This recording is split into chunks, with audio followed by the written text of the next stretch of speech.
Dashidile, that's a Tibetan word for hello. Dashidile to everyone. Today, Amnesty International has organized a Human Rights Day of Action, and many of you are participating, especially to campaign for the release of my husband, Dhondup Wangchen. I extend my gratitude to all of you from the very core of my heart. It's been more than 3 years since Dhondup Wangchen was arrested, and last year in February, he was sentenced. He is now in a labor camp. Dhondup did not get a fair trial. Our family arranged 2 Chinese lawyers to represent Dhondup during his trial, but they weren't allowed to. It was as if Dhondup was prosecuted in a dark room. Our biggest concern with Dhondup now is his health. After his arrest, Dhondup has contracted hepatitis B. Dhondup's parents, our children, and everyone is worried. Dhondup is innocent and has not done anything that warrants a 6-year prison term. He has not done anything but collect opinions of Tibetans inside Tibet about the Olympics and His Holiness the Dalai Lama. This is practicing freedom of expression, a basic human right. Till now, Amnesty International and many other international groups have built tremendous pressure for Dhondup's release. I urge you to continue pressuring and supporting Dhondup Wangchen until his release. That was the first thing. I'm going to ask you guys to close your eyes for a few seconds while I do something. Don't fall asleep. I know a lot of you guys are tired. That was the message from the wife, also. Everyone closing their eyes? I can't see. Okay. Dear Father, how are you? I'm fine. Where are you? I'm in school. I'm so happy in school. You also happy? I miss you. You miss our family? Our grandfather and grandmother miss and love you. Please come home soon. Love, Amadon, age 9. Dear Father, how are you? I'm fine and study well. Don't worry about me, and I'm on my study.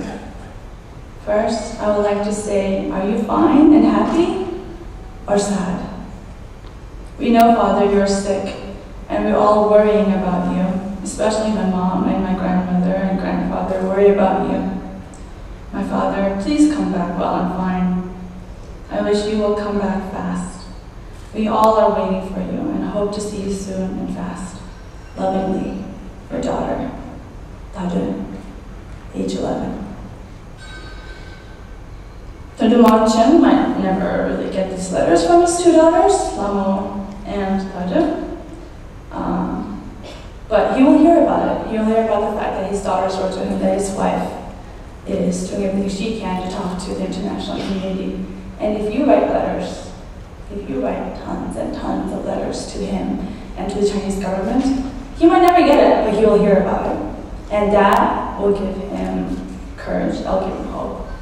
And we have had many Tibetan political prisoners who have now been released, who have told us that, yeah, when they're in prison, in the darkest cell, in solitary confinement, that they will hear about the fact that these people outside, Tibetans and supporters and activists and young students, were writing for them for concrete release. So I hope you guys do some letter writing. And we just learned yesterday, just last night actually, that some family members who were visiting, who were trying to visit Dhondup Wangchen at his prison, they learned that he has some heart conditions, heart palpitations, I believe, and they tried to give the medications to the authorities to administer it to Dhondup Wangchen, but they refused to take it. They refused to take the medications for him, and under international law, you're not supposed to deny anyone medical care. But obviously they're doing that. And when he was first sentenced to political re-education through labor, he was working in an asbestos factory. And now we're hearing that he's working at an acupuncture needle making factory. And though it's lighter, the work is much lighter, he's obviously sick and his health is deteriorating and he's not getting any medical care for that. And the fact that he's at this acupuncture needle making factory is, evidence enough that this international pressure that's building on the Chinese government is working. The fact that he has become this high-profile case, the fact that Amnesty International has taken on this case, it's making a difference for him. But for me personally, it is for those kids, for those two daughters. The fact that they don't have to think that the world is just made up of tyrants and evil regimes. People who snatch away your fathers in the middle of the night and not to hear back from them. That the world is not like that. That there are others who are fighting the good fight. Who are fighting for justice, who are fighting for truth, who are fighting for their father so that they can be home again, so they can be a whole family again. And I want to commend you guys all for being here on a Friday, skipping school, being here and being on the right side of history, being there to help tip the balance when it's needed towards freedom for people everywhere. So I thank you guys for that.